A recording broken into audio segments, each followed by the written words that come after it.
ইয়া রাসূলুল্লাহ সাল্লাল্লাহু আলাইহি ইসলাম, কি করেননি আপনি আমাদের জন্য? নবী হওয়ার আগে 40টা বছর একটা টোকাও পড়েনি আপনার শরীরে, আর উম্মতের কাছে কালেমা পৌঁছে দেওয়ার জন্য আপনার গা বেয়ে রক্ত বের হয়েছে আমাদের জন্য।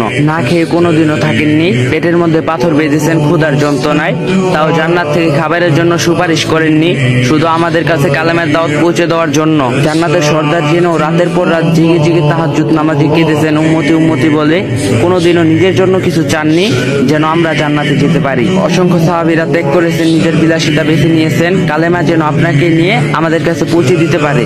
কালেমা। ইয়া রাসূলুল্লাহ সাল্লাল্লাহু আলাইহি ওয়াসাল্লাম, মেরাজের রাতে যখন জান্নাত দেখেছিলেন, চাইলে আপনি সেই জান্নাতে থেকে যেতে পারতেন, কিন্তু আপনি উম্মতদের জন্য ফিরে এসেছেন। জাহান্নাম দেখার পর বারবার উম্মতদের কথা ভেবে চোখ দিয়ে পানি ফেলছিলেন। ইয়া রাসূল, যেদিন আজরাইল আলাইহিস সালাম এসেছিলেন জান কবজ করতে, আপনার কাছে অনুমতি চেয়েছিলেন, আপনি বলেছিলেন, ভাই আজরাইল, আমি চলে যাওয়ার পর আমার উম্মতদের কি হবে?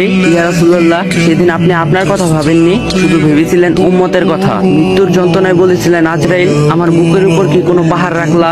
এত কষ্ট কেন হচ্ছে? আজরাইল আলাইহিস সালাম কষ্টে মুখটা অন্যদিকে ঘুরিয়ে বলেছিলেন, ইয়া রাসূলুল্লাহ, শুধু হাতটা রেখেছি। জবাবে আপনি বলেছিলেন, শুধু হাত রাখাতে এত যন্ত্রণা?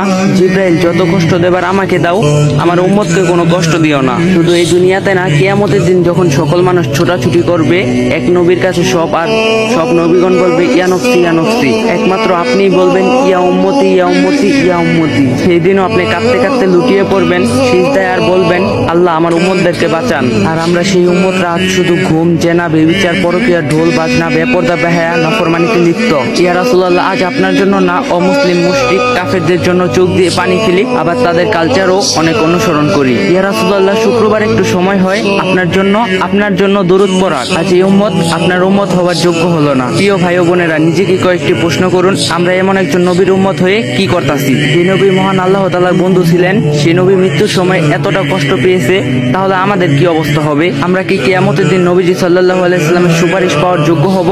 ভাবুন তো, মহান আল্লাহ পাক এবং নবীজি সাল্লাল্লাহু আলাইহি সাল্লাম যদি আমাদের থেকে একটাবার মুখ ফিরিয়ে নেয়, তাহলে আমাদের কি অবস্থা হবে? তো গাইস, যদি ভিডিওটা ভালো লাগে অবশ্যই